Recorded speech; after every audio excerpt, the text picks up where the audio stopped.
Start with your prayers.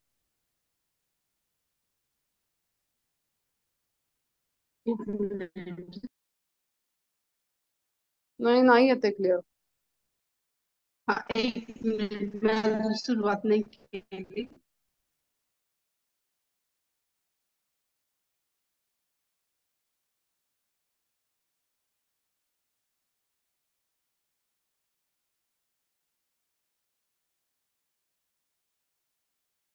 Very good. येतोय आवाज? नाही येते, एकदम ब्रेक होतोय.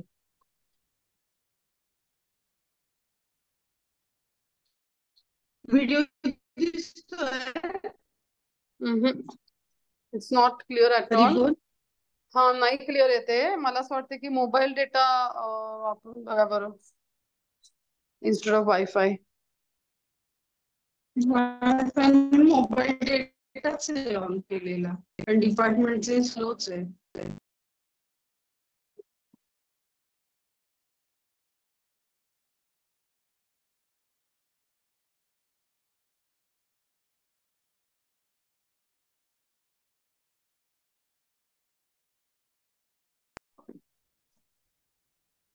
किंवा मग दुसरा कोणाचा हॉटस्पॉट घेऊन बघा. Yes.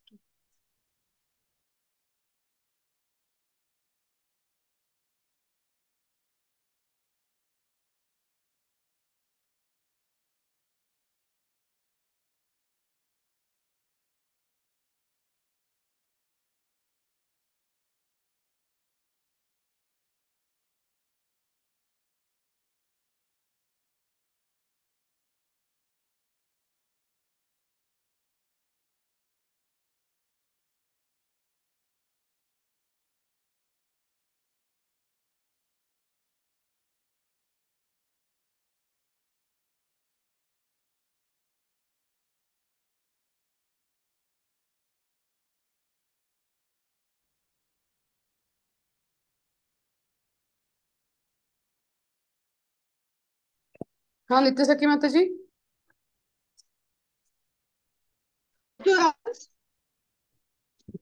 नाही येते रे क्लिअर. हरी बोल. हा करू सुरुवात? हो चालेल.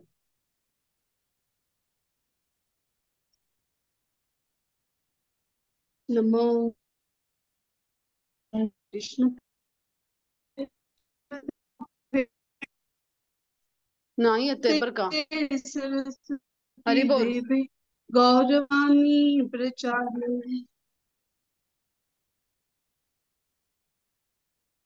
एक मिनिट, मी कुणाच तरी हॉटस्पॉट घेते.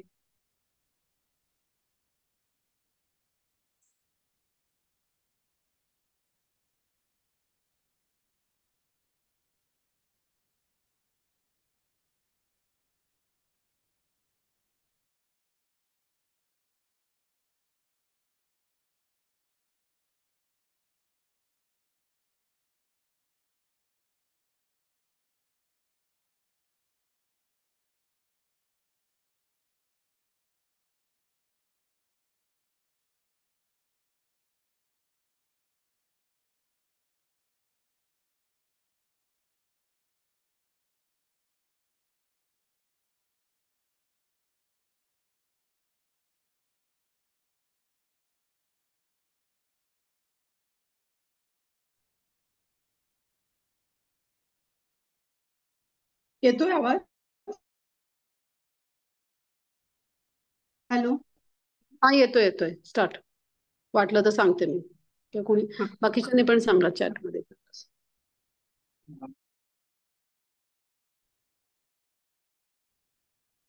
नमो विष्णू पते भक्तिदान.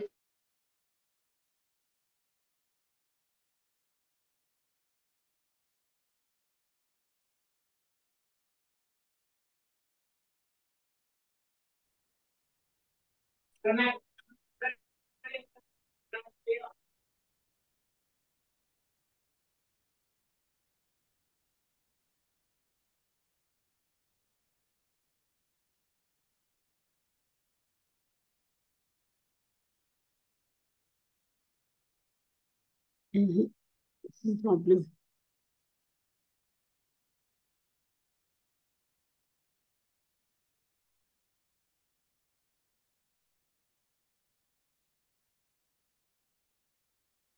सर्वाणी निर्विचारिणी, निर्विशेष शून्यवादी, पाश्चात्य देश तारिणी. जय श्री कृष्ण चैतन्य प्रभु नित्यानंद, श्री अद्वैत गदाधर श्रीवासदि गौर भक्तवृंद. हरे कृष्णा कृष्णा कृष्णा हरे हरे, हरे राम राम राम हरे हरे. हरे कृष्णा. इस्कॉन बारामती वैष्णवी समिती आयोजित गीतामृत शृंखलेमध्ये आज 11व्या अध्यायातील 5व्या श्लोकासाठी आज आपल्या सर्वांचं मनपूर्वक स्वागत या ठिकाणी करू इच्छिते. आज आपण 11व्या अध्यायातील 5वा श्लोक घेत आहोत. यामध्ये मी आधी श्लोक वाचून दाखवते. श्रीमद भगवद्गीता जशी आहे तशी श्रील प्रभुपाद लिखित यांच्या ग्रंथातील आपण हा श्लोक वाचत आहोत. श्री भगवान वाच पश्य मे पार्थ रूपानी शतशोथ सहस्रशा नाना विधानी दिव्यानी नाना वर्णाकृतीनि च. पश्य मे पार्थ रूपानी शतशोथ सहस्रशा नाना विधानी दिव्यानी नाना वर्णाकृतीनि च. अर्थात श्री भगवान म्हणाले, हे अर्जुना, हे पार्था, आता माझे ऐश्वर्य पहा. अलौकिक आणि नाना वर्णांनी युक्त असे माझे सहस्रावधी रूपे पहा. असं भगवंत अर्जुनाला या ठिकाणी म्हणतात. श्रील प्रभुपाद लिखित श्रीमद भगवद्गीता जशी आहे तशी यातील ग्रंथातील तात्पर्यानुसार आपण वाचन करत आहोत. अर्जुन श्रीकृष्णांना त्यांच्या विश्वरूपामध्ये पाहू इच्छित होते. विराट रूप हे जरी दिव्य असले तरी प्राकृतिक सृष्टीमध्ये ते प्रकट झाले होते. यास्तव ते रूप भौतिक प्रकृतीच्या तात्पुरत्या काळाच्या अधीन असते. ज्याप्रमाणे भौतिक प्रकृती ही व्यक्त होते आणि अव्यक्त होते, त्याचप्रमाणे श्रीकृष्णांचे विराट रूपही व्यक्त आणि अव्यक्त होते. श्रीकृष्णांच्या इतर रूपांप्रमाणे ते वैकुंठ लोकात नित्य स्थित नसते. भक्तांच्या बाबतीत विचार केल्यास भक्त हा विराट रूप पाहण्यास उत्सुक नसतो, परंतु अर्जुनाला श्रीकृष्णांना या रूपामध्ये पाहावयाचे होते, म्हणून श्रीकृष्ण आपले हे रूप प्रकट करतात. सामान्य मनुष्याला हे विश्वरूप पाहणे शक्य नाही. मनुष्याला हे रूप पाहावयाचे असेल तर श्रीकृष्णांनी त्याला शक्ती प्रदान करणे आवश्यक आहे. अशा रीतीने हा 5वा श्लोक आताच आपण याचं वाचन केलेलं आहे. या श्लोकाच्या आधी आपण 11व्या अध्याय युनिव्हर्सल फॉर्म म्हणजेच विराट रूप, विश्वरूप किंवा कालरूप ज्याला आपण म्हणतो, याच्यासाठी हा अध्याय आहे.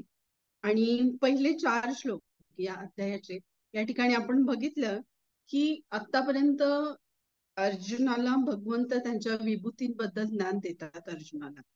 आणि मग आता अर्जुनाला कळून चुकलंय की भगवंत कसे सर्वश्रेष्ठ आहेत. आणि म्हणून याची अनुभूती, याची देही, याची डोळा घेण्यासाठी अर्जुन भगवंतांना विनंती करतात, विनंतीपूर्वक नम्रतेने प्रार्थना करतात की हे भगवंत, पण आपले हे विराट रूप आम्हाला दाखवा. तर अशी नम्रपूर्वक प्रार्थना अर्जुनाने भगवंतांना केली. आणि मग आपण बघतो आहोत की 5व्या श्लोकामध्ये भगवंत काय म्हणतात. तर 4थ्या श्लोकापर्यंत आपण बघितलं की अर्जुनाने कशी प्रार्थना केली होती की हे योगेश्वर, मी आपले रूप बघण्यास समर्थ होऊ शकतो.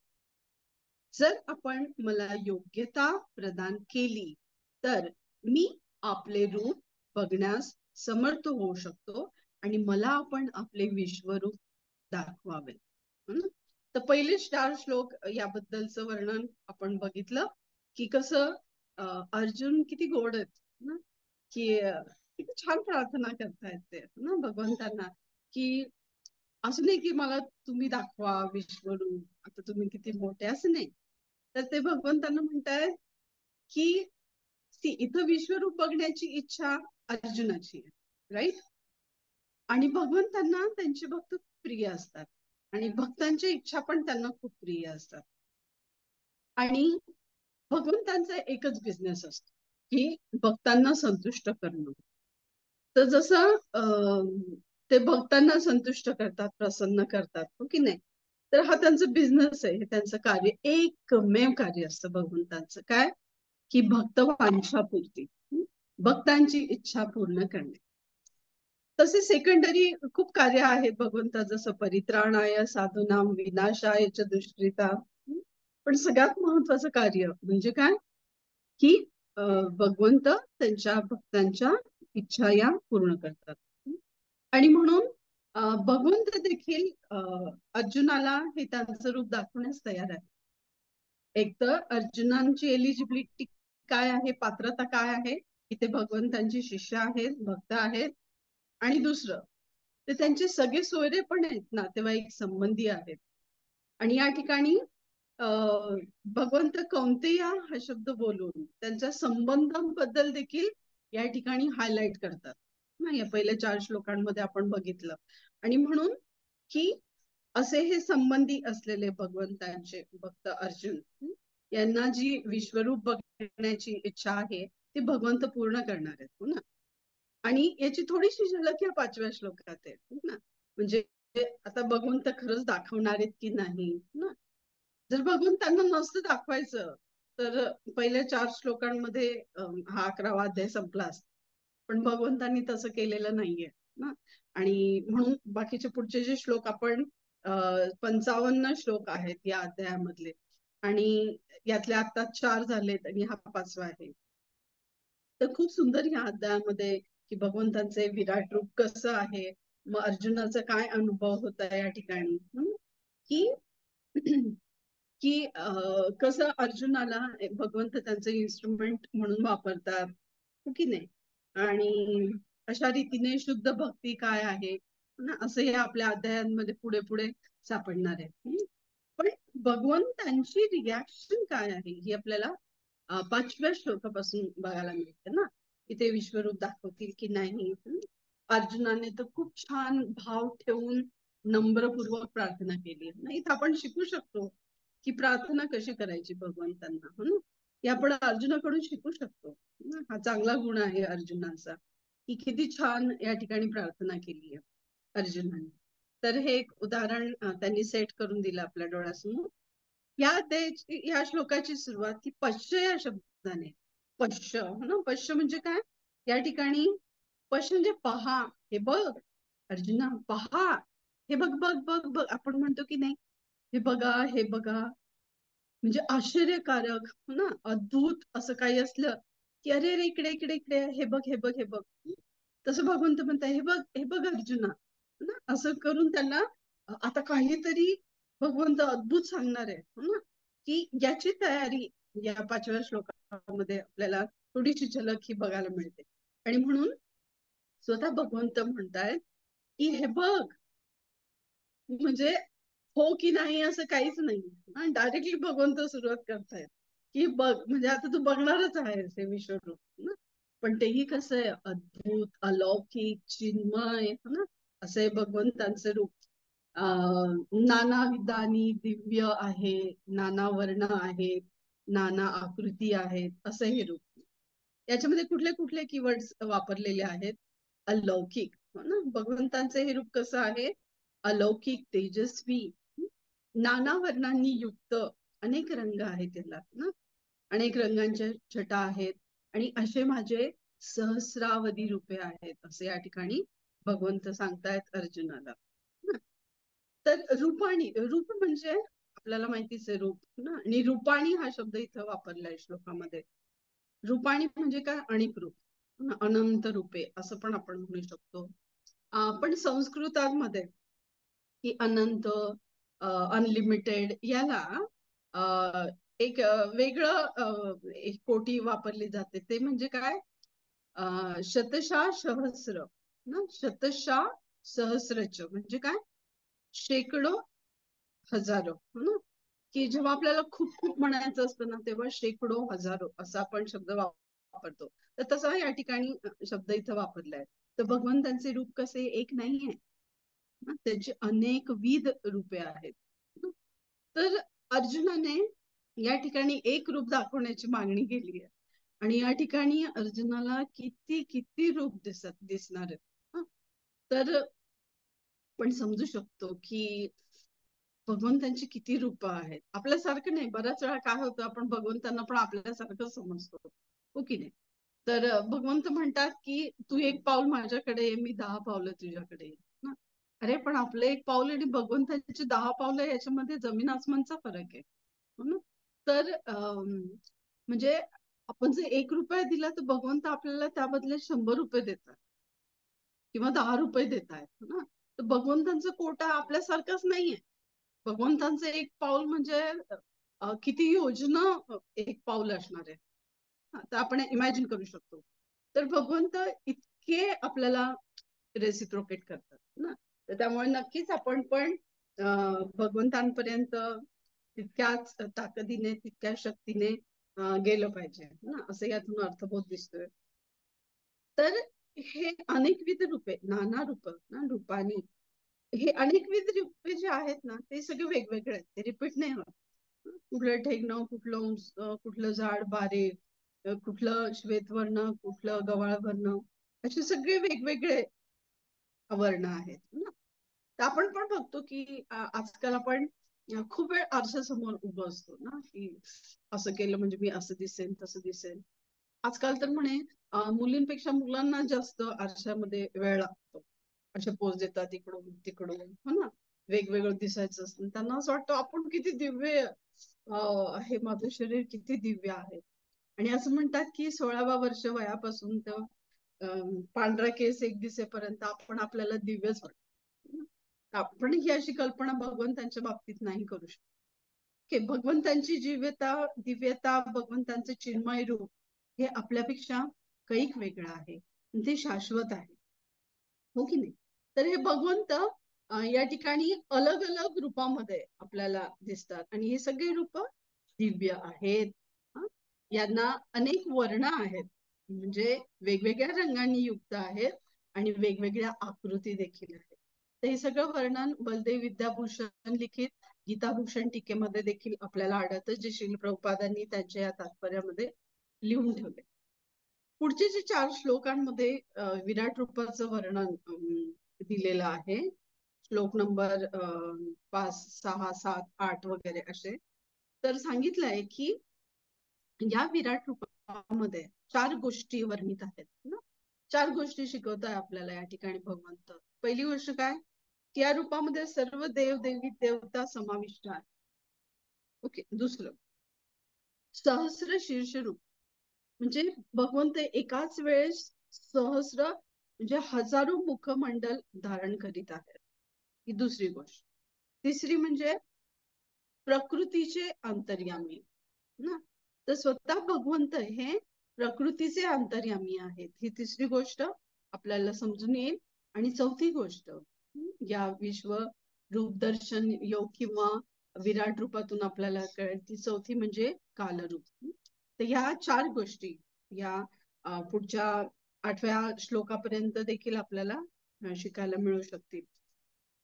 तर हे वर्णन की सर्व देव म्हणजे काय, सगळे देवी देवता यांचं दर्शन अर्जुनाला होणार आहे, की कसे हे सगळे भगवंतांपासूनच येतात. चराचर सृष्टी, प्रकृती या सगळ्या गोष्टी भगवंतांपासून निर्मित होतात आणि त्या परत भगवंतांमध्येच मर्ज पण होतात ना, अंतर्धान पावतात. त्याला कालरूप, काळाचा प्रभाव असतो तो, आणि ते काळरूप गिळंकृत देखील करतो. ते हजारो मुखमंडल आहेत या रूपाला. आणि 3 नंबरची गोष्ट होती की ते प्रकृतीचे अंतर्यामी आहेत. तर ही जी प्रकृती आहे, भगवंत स्वतः या प्रकृतीचे सृजन करतात. तर यामध्ये विष्णूंचे भगवान श्रीकृष्ण अवतरित विस्तारित होतात 3 विष्णूच्या रूपामध्ये. एक म्हणजे कर्णोदकशाही विष्णू, दुसरं म्हणजे गर्भोदकशाही विष्णू आणि तिसरं शिरोदकशाही विष्णू. तर प्रत्येक जीवात्मामध्ये स्थित आहे शिरोदकशाही विष्णू. आणि प्रत्येक या सर्व सृष्टीचं, ब्रह्मांडामध्ये जी काही सृष्टी आहे तिचं प्रकटीकरण किंवा जी प्रकट होते अप्रकट होते त्याचा कंट्रोल असतो शिरोदक्षाई विष्णूकडे ना. आणि हे गर्भोदक्ष आहे विष्णूकडे आणि हे क्षीरोदक्ष आहे तिकडे. आणि क्षीरोदक्ष आहे विष्णू हे परमात्मा स्वरूपात प्रत्येक जीवामध्ये स्थित असतात.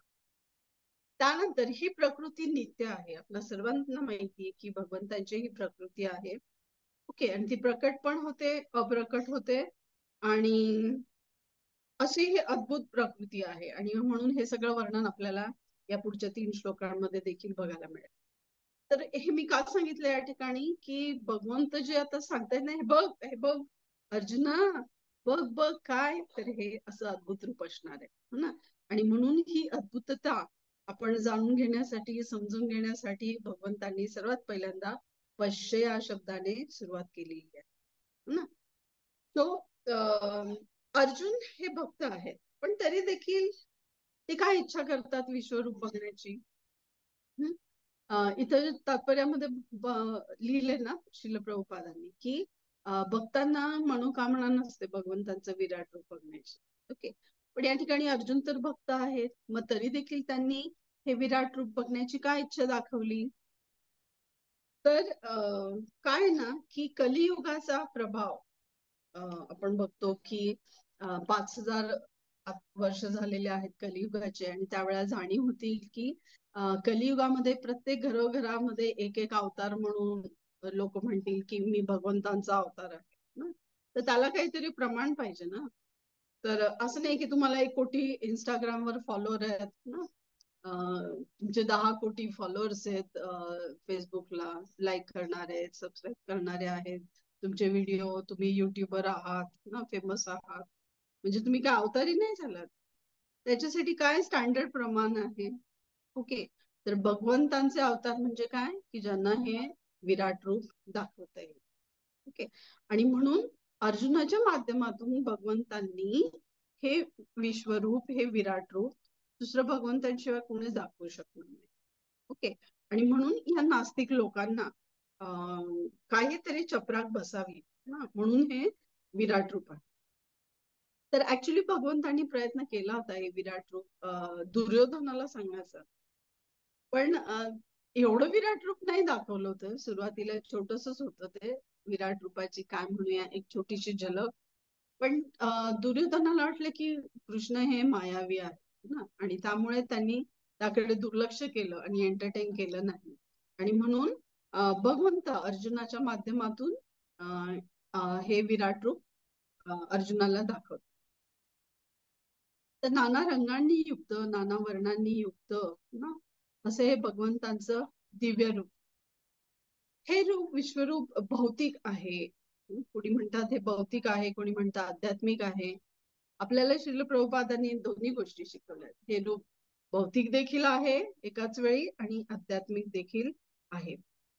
पण हे शाश्वत नाहीये. ओके. तर अस्थायी कालाद्वारा हे रूप प्रभावी आहे आणि हे रूप भगवंतांच्या वैकुंठामध्ये आपल्याला बघायला नाही मिळत. ते नसतं. आणि म्हणून जर सृष्टी असेल तर तिथं हे विश्वरूप त्या ठिकाणी बघायला मिळेल. आणि सृष्टी ही विनो की ही भौतिक सृष्टी आहे आणि त्यामुळे आपण या विराट रूपाला एका वेळी भौतिक पण म्हणतो आहोत कारण ते तात्पुरतं आहे. ही प्रकृती जशी जाणार आहे सृष्टी जाणार आहे तसं हे रूप पण जातं ना. त्याचं प्राकट्य होतं ते परत अप्रकट पण होतं ना. तर या सगळ्या गोष्टी लागू आहेत म्हणून याला आपण आध्यात्मिक म्हणत नाही. पण हा देखील एक भगवंतांचाच अवतार आहे ना. तर म्हणून हे 2 गोष्टी भगवंतांचे भक्त मानत नाही. ते म्हणजे विश्वरूप आणि भगवंतांचं अव्यक्त रूप की जे कारण शाश्वत नाहीये. तर श्रीमद भागवतातील पहिल्या स्कंदातील 3ऱ्या चॅप्टर मधील 30वा श्लोक आहे. त्या तात्पर्यांमध्ये म्हटले शुकदेव गोस्वामींनी की हे विश्वरूप काल्पनिक आहे म्हणून आणि कमी बुद्धिवाल्या आणि नास्तिक लोकांसाठी त्यांना भगवंतांचं रूप आणि शक्ती काय आहे हे कळावं म्हणून त्याचं वर्णन त्या ठिकाणी आहे. कारण भगवंत स्वतः हे सच्चिदानंद रूप आहे त्यांचं आणि श्यामसुंदर रूप आहे. आपण ब्रह्मदेवांच्या प्रार्थना देखील ऐकतो हो की नाही. प्रेमांजन चिवितयती भक्ती विलोचनेनं. तर श्याम सुंदर म्हणतो आपण ना, आपण भगवंतांचे भक्त श्याम सुंदर रूपात भगवंतांची प्रार्थना करतो, सच्चिदानंद रूपात प्रार्थना करतो, तर विराट रूपामध्ये प्रार्थना करत नाही आहोत. तर याला उपमा दिलेली आहे शास्त्रामध्ये. याच 31व्या श्रीमद भागवतातील 1.3.31 या श्लोकाच्या तात्पर्यामध्ये या विराट रूपाला ऍक्च्युली 4 यांच्यामध्ये वर्णन आहे विराट रूपाचं श्रीमद भागवतात. तर ढग आणि धुली यांची कंपॅरिझन ही दिलेली आहे. तर असं म्हणतात की ढग आणि धुली, ढग जातात म्हणजे काय, त्यांना हवा घेऊन जाते, हो की नाही, आणि धूळ धूळ जी आहे तिला पण हवा कॅरी करते. तर कमी बुद्धिवाली लोक काय म्हणतात की आकाश हे मेघाच्छादित आहे, राईट, आणि हवा ही जी आहे धूलमय आहे. हवा त्यांना धुलोमय वाटते, धुलीकण असतात ना. ओके. तर अशा रीतीने सगळे लोक हे भौतिक गोष्टींना भगवंतांशी जोडण्याचा प्रयत्न करतात की जे करेक्ट नाहीये ना. तर आपण पण बऱ्याचदा बघतो की नाही कसं की 20 वर्षापूर्वी मी जर आरशा समोर उभी असेल तर तेव्हा मी वेगळी दिसत असेल. आज मी आता बघायला गेले तर मी वेगळी दिसते, पण व्यक्ती आहे तीच, पण ती वेगळी दिसते की नाही. तसं हे भगवंतांचं रूप वेगवेगळ्या लोकांना वेगवेगळं जाणवतं, दिसतं ना. आणि सामान्य व्यक्ती हे भगवंतांचं रूप हे बघू शकत नाही. तर याबद्दलचे ज्याही काही मिसकन्सेप्शन आहेत विश्व रूप भगवंतांचं आहे त्याबद्दलच्या आपण जाणून घेण्याचा या ठिकाणी प्रयत्न केला. तर असं म्हणतात की जर आपल्याला अज्ञानरूपी अंधकार दूर करायचा असेल तर आपल्याला गुरूंचा आश्रय घ्यावा लागेल, कारण गुरु ते दूर करतात शास्त्र चक्षुंद्वारा. तर शास्त्रांचा जर आपण आधार घेतला, गुरूंच्या सांगण्याप्रमाणे जर आपण अध्ययन केलं तर आपल्याला नक्कीच भगवंत हे समजतील आणि त्या दृष्टीने आपण मार्गक्रमण करू शकतो. आणि म्हणून असं म्हणतात ना की संत सदैव हृदयेषु, आपण नेहमी आपल्या हृदयांमध्ये संतांना स्थान द्यावं, ऋषींना स्थान द्यावं, गुरूंना स्थान द्यावं. कारण का, त्यामुळे आपल्याला भगवंत समजतील आणि भगवंतांबद्दलचं जे अज्ञान आहे ते दूर करतील. आणि म्हणून हे विश्वरूप काय आहेत, भगवंत काय आहेत, हे ज्ञान लोकांपर्यंत पोहोचवणं आणि त्यांना भक्त बनवणं ना. तर ही भगवंतांची इच्छा होती ना, जे अर्जुनाला बोलून दाखवत आहेत की त्यांच्याबद्दलचं अज्ञान दूर व्हावं, म्हणून भगवंतांनी भगवद्गीता अर्जुनाला सांगितली. आणि भगवंतांची हीच इच्छा कुणी धारण केली, श्रील प्रभुपादांनी. आपण बघतो की श्री चैतन्य महाप्रभू देखील सर्व दूर प्रचार करतात ना. आणि ते स्वतः श्री चैतन्य महाप्रभू 500 वर्षापूर्वी अवतरित झाले आपल्याला ह्या भगवंतांच्या भक्तीचा प्रचार करण्यासाठी. एखाद्या भक्ताने कशी भक्ती करावी याचं उदाहरण सेट करून देतात. 5000 वर्षापूर्वी तर स्वतः भगवंत आलेच होते, अर्जुनाला भगवद्गीता सांगितली, पण तिचं प्रॅक्टिकल मॅनिफेस्टेशन कसं करायचं, आपल्या आयुष्यात कशी उतरवायची, हे आपल्याला चैतन्य महाप्रभूंनी शिकवलं, हो की नाही. तर स्वतः भगवंत भगवद्गीतेमध्ये 18व्या अध्यायात म्हणतात की जो माझ्या या वाणीचा प्रचार करीन तो मला सर्वात प्रिय असेल, हो की नाही. कारण का, श्रीमद भगवद्गीतेमध्ये मी कोण आहे, भगवंत कोण आहेत, त्यांच्याशी माझा काय संबंध आहेत, मी शरीर नसून आत्मा आहेत, ह्याच गोष्टी आपल्याला कळल्या ना. मी कसा भगवंतांचा दास आहे, तर मी काय मालक नाही, मी भगवंतांचा दास आहे, दास दास दास. तर या भावामध्ये जर मी सेवा केली तर नक्कीच आपण सर्व भगवंतांना प्रिय. श्री चैतन्य महाप्रभू तर आपल्याला माहितीच आहे की ते म्हणत असेल, चार देखे तारक आहे कृष्ण उपदेश. जिथं जिथं जाणार तिथं तिथं कृष्ण उपदेश कर. कारण श्री चैतन्य महाप्रभूंच्या वेळेस देखील नवद्वीप धामामध्ये खूप तंत्रपूजा, काली पूजा ह्या गोष्टी वाढल्या होत्या आणि हे सगळं बघून महाप्रभूंना खूप खूप दुःख झालं. श्री अद्वैत आचार्य यांनी खूप खूप प्रार्थना केल्या आणि म्हणून भगवंतांचा हा अवतार झाला श्री चैतन्य महाप्रभू या रूपामध्ये, की नाही.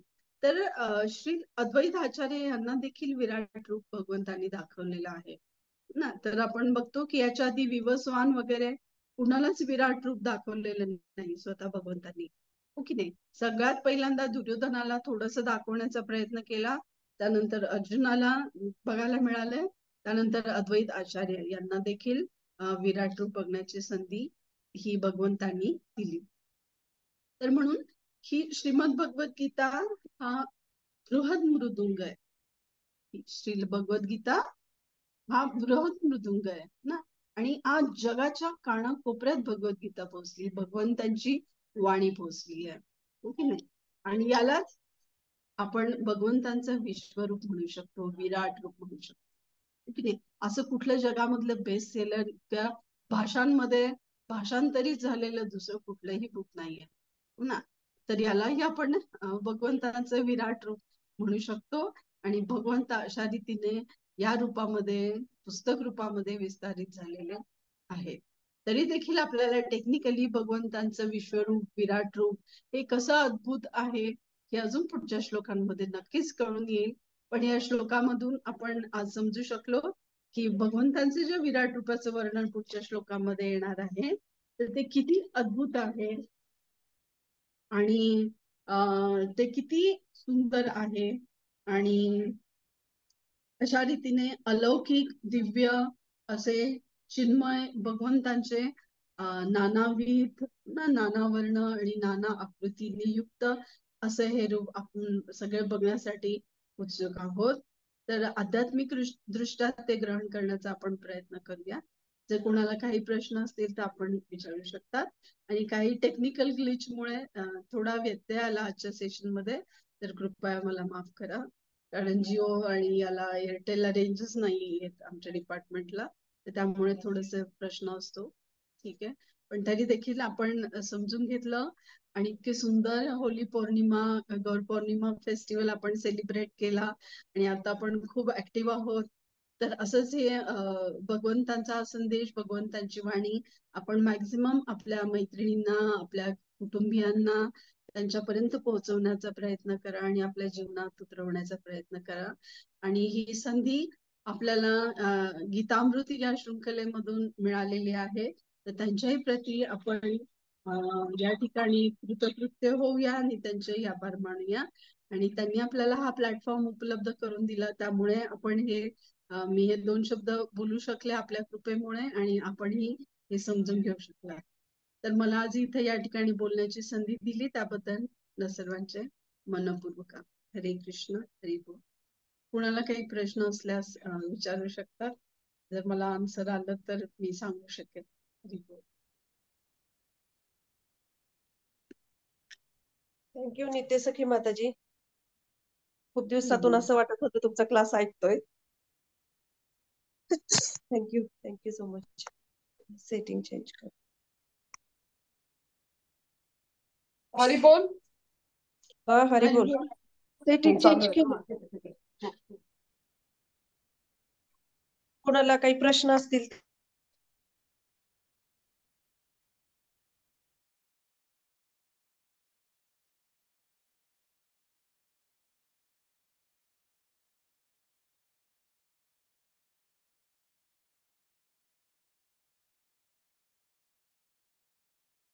हरी बोल. हा हा माताजी. माताजी. हा हरी बोल, हरी बोल. हरी बोल माताजी खूप छान लेक्चर झालं विराट रूपाबद्दल. खूप छान तुम्ही विश्लेषण केलं. मला एक छोटासा प्रश्न होता. तुम्ही जे म्हणाला की दुर्योधनाला पण विराट रूप दाखवलं, अर्जुनाला दाखवलं, फक्त तुम्ही एक उल्लेख केला की थोडस सुरुवात केली होती दुर्योधनाला दाखवायला. हा पण हा दुर्योधनाचा जो दृष्टिकोन होता तो बरोबर नव्हता ना. म्हणजे हा त्याच्यामुळं ते ते पात्र नव्हते त्याला. कारण हा हे हा बघण्याला दिव्य चक्षु लागतात आणि हा भगवंताची कृपा पण लागते. येस येस माताजी, ते छान आहे. म्हणजे वेगवेगळ्या कारणांमुळे भगवंतांनी त्यांचं ते रूप वेगवेगळ्या पद्धतीने प्रकट केलं. हा, मला एक प्रश्न आहे की अद्वैताचार्यांना केव्हा भगवंतांनी विराट रूप दाखवलं? म्हणजे खूप उत्सुकता आहे. मी पहिल्यांदा हे ऐकलं तुमच्याकडून म्हणून. ते केव्हा दाखवलं मी पण एवढं नाही रीड केलं. म्हणजे नेमकं केव्हा ओके दाखवलं ते मला ओके माहित नाही. पण चैतन्य भागवतामध्ये आहे. आहे का तसा उल्लेख? हा ओके ओके. हा हा. म्हणजे आज मी ते रीड नाही केलं, आधीच वाचलेलं होतं ते आठवलं बर बर. म्हणून सांगितलंय. चालेल चालेल, आपण बघूयात चैतन्य भागवत मध्ये तो उल्लेख आलाय. चालेल, थँक्यू माताजी. हरे कृष्ण. छान लेक्चर झालं. हरे. आणि खूप दिवसांनी ऐकायला मिळालं, बघायला मिळालं. थँक्यू. थँक्यू थँक्यू माताजी. अजून आहे का कोणाला काही प्रश्न? उद्या आपला रेग्युलरली आनंद गोपी माताजींचा उद्या क्लास असेल. कारण काय झालं, सोमवारी गौर पौर्णिमा होती ना, गौर पौर्णिमेमुळे आपला क्लास झाला नाही. तर त्यामुळे एक शुक्रवारी उद्या एक आपला आनंद गोपी माताजींचा पुढच्या श्लोकावर क्लास असेल. आणि मग नंतर रविवारपासून गुरुवारपर्यंत पुढच्या आठवड्यामध्ये आपले रेग्युलर अमृतचे क्लास होतील. त्यामुळे कृपया उद्या पण सगळ्यांनी लक्षात ठेवा, उद्याही दुपारी 2 वाजता जॉईन करा. थँक्यू माताजी. अजून आहे का कोणाला काही प्रश्न? नाहीतर मग आपण थांबूया. रेकॉर्डिंग स्टॉप करू. अगं केले स्टॉप, परत झाले. We will remove it.